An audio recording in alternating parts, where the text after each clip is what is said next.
بسم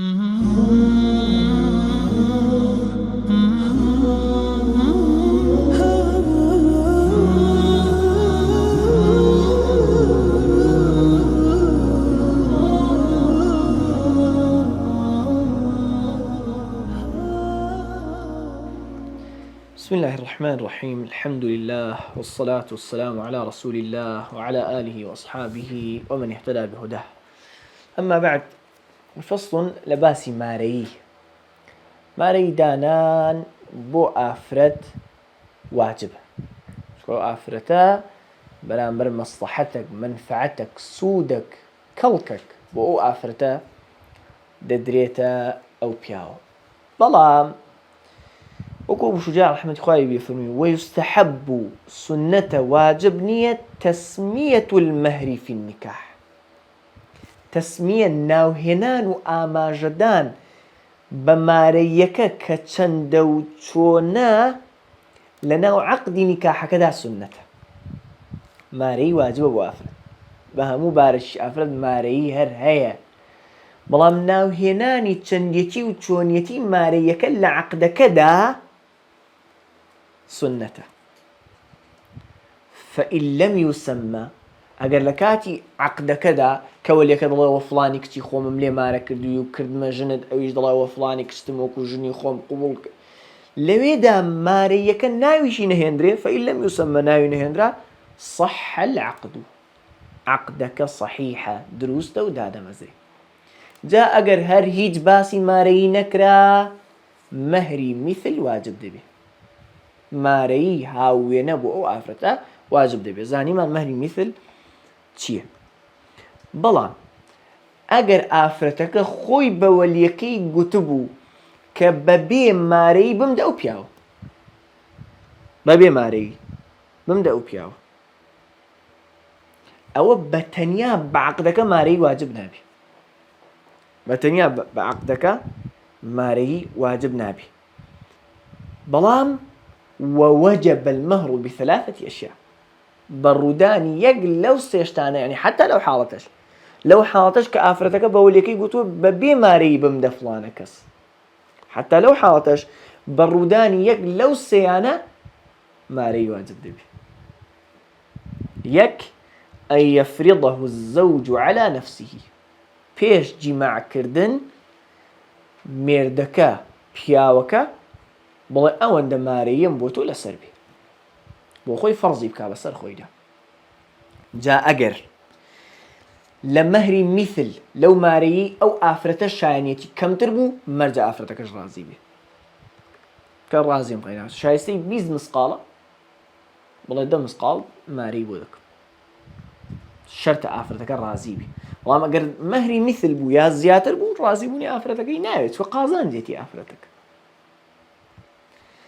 دوو ئەو یەفریضه الحاکم، یا حاکم بیسەپێنە بەسەر پیاوەکەدا. ئافرەتەکە هەر کات بێ دەتوانێت داوا بکە کاکە من کاتی خۆی بەبێ مارەیی مارەکراو، ئەو حەقەی هەر دەمێنێتەوە، ئەو حەقە شەرع داویەتی، با ئافرەتەکە بۆ خۆشی بە کاتی تەنازولی لێ بکە. هەر کات بێ دەچێتە لای قازی شەرعی بانجی پیاوەکە دەکا مارەیی هاوێنەی ئەو ئافرەتە ئەوەندە مارەیی لەسەر حاکم فەرزی بکە. أو يدخل بها، يا جماعي لقلبك بمجرد جماع راسخو مهري مثل واجب دبي. قال أسر هيجيش بيقنها هتبنو داواشي كرد بيك ببي ماري لو بياوي ماربك بس بجماع كردن يكسب ماري هاوين لكرت سرو بياو. أجر بيش يك لو سيانة أدي أجر يشان مردن، يعني ئەو ئافرەتە کاتی خۆی بە وەلیەکەی گوتووە بەبێ مارەیی بمدە فڵانە کەس، بە یەک لەو سێیانە مارەیی هاوێنە هەر واجب دەبوو. ئەگەر یەکیشیان پێش یەک لەو سێیانەش بمرن، هەر مارەیی هاوێنە دەدرێتە ئافرەتەکە، کەوا ئافرەت مارەیی هەر هەیە. بەڵام کە واجب بوو ئافرەتەکە وتی تەواو، بەڵام من ئەوەندە مارەیی لەسەر تۆ هەیە، بەزەوە گردنم ئازادە کردی، نامێ ئاساییە بووی هەیە. یا بڵێ مە کاتی خۆی ئێستا 40 مسقاڵ پێکات بووین، 20یانم دێ، لە 20یان گردم ئازا کردی، ئاساییە. بڵێ ئەوە لەسەر ئەوەندە مسقاڵ زێڕە پێکات بووین، نا ئەوە مەدێ، ئەوم دێ لە جیاتی، ئەو سوڵحە، باسی سوڵحیشمان کرد کە لەوەی پەیوەندی بە پارە و پولەوە هەیە جائیزە. تەواو دەڵێ وەلەیسە لئەقەلی الصەداقی، سەداقی شەریانی مەهر مارەیی، وەلا لئەکتەریهی حەدٌ، کەمترینی مارەیی و زۆرترینی مارەیی حەدی نییە، سنووری بۆ دان نەنراوە. خوای دەکرد ئەنگوستیلێکی ئاسن بێ، هەر دروستە.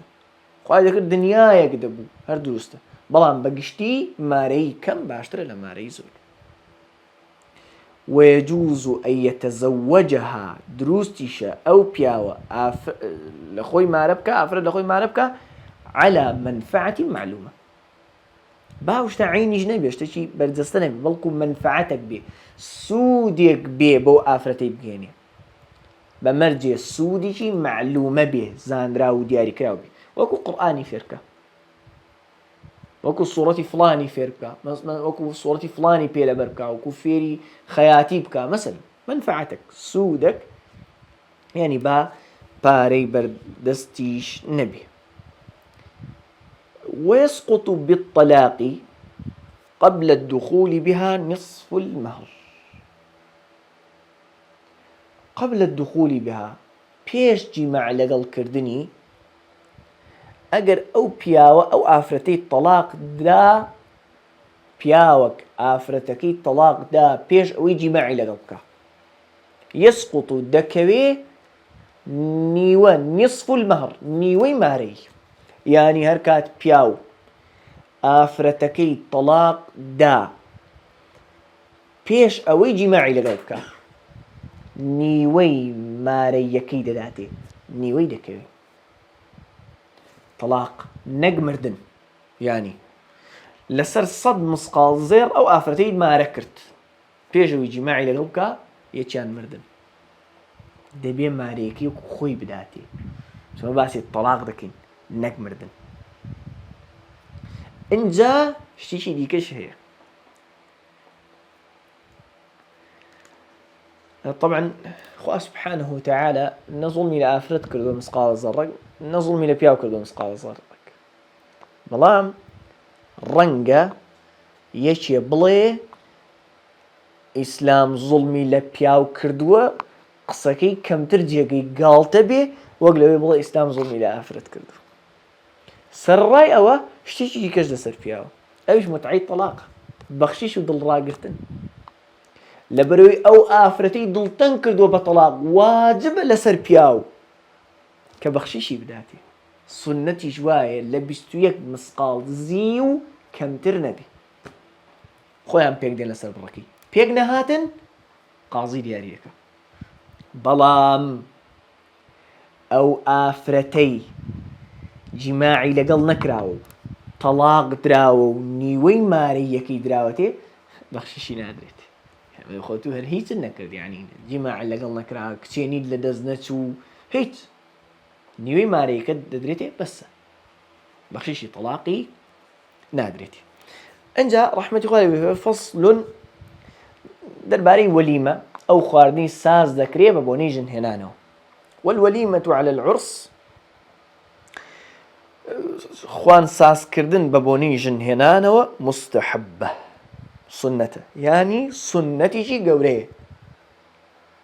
والإجابة إليها، ئەگەر یەکێ بۆی دعوت کرا، پێیان گوت کاک فلان کەس داوت کراوی بۆ فلانە وەلیمە، واجبە، واجبە بەدەمیەوە بچێ و وەڵام بداتەوە. ئیلا من عذرین، مەگەر عذرێکی وەکو نەخۆشی هەبێ، هەم مەرجەکە بۆ ئەوی واجب بێ لەسەر داوت کراو کە بچێ بۆ داوەتەکە، مەرجە تێکەڵی ژن و پیاو ڕوو نەدا و مۆسیقا لێ نەدرێ و داوەتەکە تایبەت نەبێ بە دەوڵەمەندان و هەژاری بۆ بانگ نەکەن و کابرا حەرام خۆر نەبێ و غەیری ئەوانەش. فصل والتسوية في القسم بين الزوجات واجبة. دەربارەی قسم، شەومانەوەی ئەو پیاوەی کە زیاد لە خێزانێکی هەیە. بزانەکە لە مەزهەبی ئێمە و مەزهەبی جەماعەتێک لە ئەهلی عیلم لە ئەسڵدا یەکژنی باشترە لە فرەژنی. بەڵام ئەگەر پێویستی پێی بێ و تواناشی هەبێ فرەژنی باشترە لە یەکژنی. ئەمە لە ئەسڵدا یەکژنی باشترە. والتسوية في القسم، تسوية يكساني كردن في القسم لشومانوا بين الزوجات لنيوان هاوسركان لنيوان يجنكان واجبة باش نخوشيش بيه يا لحيز دا بيه يا جماعي پێ نەکرێ. بەڵام ئاسایی ئافرەتیچیان ژنیچیان بە ڕازیبوونی خۆی بەشەکەی خۆی لە شەومانەوە بداتە هەوێکی. هەم دروست نییە بەبێ ڕازیبوونیان دوو ژن یا زیاتر لە ناو یەک خانوودا دابنرێت، لە ناو یەک ماڵدانی، ئەنێ دوو قاتە ئاساییە، هەر یەکە و دەرگا و مەتبەخ و شتی خۆی هەیە، ئەوە دوو ماڵی جیاوازەیانی ماناو یەک ماڵدا پێکەوە دامرێن بەبێ ڕازیبوون حرام و دروست نییە. ئینجا دەڵێ وەلا یەدخولو دروست نییە بچێ سەردان کە عەلا غەیری المەقسومی لەها، بچێتە لای المەقسوم لەها ئەوەیە کە نۆرەیەتی ئەو جارە، نابێ بچێتە لای ئافرەتیشان کە نۆرەی نییە لغەیری حاجەتین بەبێ پێویستی. ئەمە ئەگەر پێویستی هەبوو ئاساییە، بەمەرجێ زۆر نەمێنێتەوە، وەکو نەخۆشی هەیە بچێ سەردانێکی بکە، شتێ دابنێ لەوێ یان شتێ لەو بابەتە. وإذا أراد السفر ئەگەر ویستی بچێتە سەفەر و پێویستی جوابوو کە یەکیان لەگەڵ خۆی ببە، خۆشە نییە هەر یەکیان ببە، بەس یعنی ئەگەر پێویست وابوو یەکیان لەگەڵ خۆی بە ئەقڕع بەینەهن، قڕعیان لە نێوان نەکە.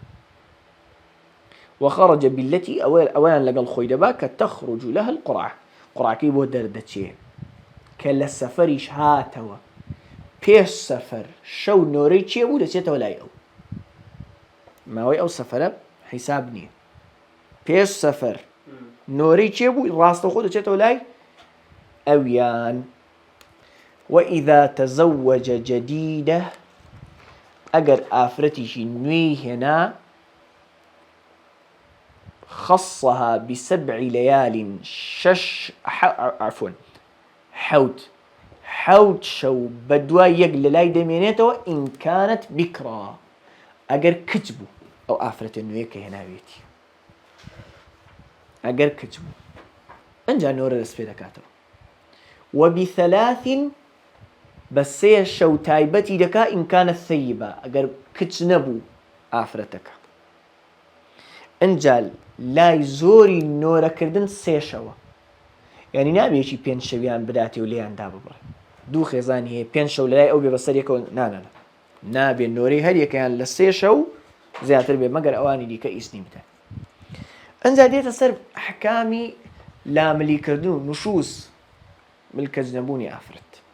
وإذا خاف نشوز المرأة ئەگەر مێرد لە نوشوز و لاملی گوێڕاڵی نەکردنی ژنەکەی ترسا بەوەی نەهێڵێ جیماعی لەگەڵ بکە، یا ڕووی گرژ بێ و ئافرەتەکە قسەی ڕقی لەگەڵ بکە، یان بەبێ پرس بچێتە دەرەوە لە ماڵ، لە هەموو ئەوانەش ئافرەتەکە عوزری نەبێ، ئەوانە نوشوزن. چ دەکا پیاوەکە؟ وعظەها، ئامۆژگاری دەکە، تەقوای خوای بەبیر دێنێتەوە لەگەڵ مافی مێرد، لەخوا بترسێ. پێغەمبەر صلی الله عليه وسلم ئاوا و ئاوا دەفەرموێ دەربارەی مێرد، ئاوا و ئاوا دەفەرموێ دەربارەی خراپ تەعاملکردنی ژن لەگەڵ مێردەکەی إلى آخره. فإن أبت إلا النشوز نەیسەلماند، هیچی نەکرد هەر نوشوز و لاملی نەبێ، هەجەڕەها، هەجری دەکا، یعنی جێگای خەوی لێ جیا دەکاتەوە. فإن أقامت عليه ئەگەر لەسەر ئەو نوشوزە بەردەوام بۆ ئافرەتە، هەجەڕەها جێگای خەویشی لێ جیا دەکاتەوە، وضربها لێی دەدا، بەڵام بە چەند مەرجەک. یەکەم ئەگەر بزانێ ئەو لێدانە سوودی هەیە، نە ئافرەتە دابکوتێ وڵا دەزانم چاک نابێ، ئەی بۆی دەدەی کاکە، بزانێ سوودی هەیە. وە یەک. دوو نابێ وای لێ بدا، نابێت دەموچاوی بدا، نابێ واشی لێ بدا هیچ جێگایەکی شین کاتەوە یا هیچ جێگایەکی بشچێنێ، کابۆ لێدانە قەستی ئازارگەیاندن نییە بە جەستەی قەست وریاکردنەوەی کە سنووری بەزاندووە. ئەمما ئەگەر ژن و مێردی هەر کێشە و دەنگە دەنجیان بوو دیاریش نەبوو خەتایکی ئەو دیگو خەتای ئەوە ئەو دیگو خەتای ئەوە سنە دوایە دادگان بۆ پێک بهێنرێ دوو حەکەم دوو دادوەردەستە نێوانیان سنە دوایە خزمیان بن خزمێکی ئافرەتەکە و خزمێکی پیاوەکە کە پیاوی عاقڵ و دیندار و لە خواترس و دنیا دیتن دایان دنیشێنن گەیشتنە چ نەتیجەک دادا تۆ فلان و فلان و فلانت غەڵەتە چاچیان دەکەی کاکە تۆش فلان و فلان و فلان غەڵەتە چاچیان دەکەی ئاوا دەکرێت. دڵە وەسقوط بالنشوز بەو نشوز و بەو لە ڕێدەرچوونەش قەسمها شەومانەوەی شەوانی لە کیس دەچێ ئافرەتەکە و نەفەقەتها نەفەقە و مەسرف کێشانیشی لە کیس دەچێ یانی پیاوەکە بۆی هەیە ئەمانەی نەداتێ بۆی هەیە نییە نابێ بیداتێ بۆی هەیە ئەمانەی نێداتێ هەم ئەگەر مێردیش زوڵم لە ژن کاو مافەکانی نەداتێ ژن بۆی هەیە لە لای قازی شکایەتی لێ بکە هەتا مافەکانی لێوەربگرێ. دەمانێت بابەتی خولع و تەلاق بە دەرسیشی تایبەت بکەین لەگەڵ هیچی دیکە تێکەڵی نەکەین لەبەرەوە بە ئەمڕۆ ئەوەندە بەس بێ ڕەنگە دەستی ئایندە تۆڵەتان لێ بکەینەوە. الله المستعان سبحانك اللهم وبحمدك أشهد أن لا إله إلا أنت أستغفرك وأتوب إليك.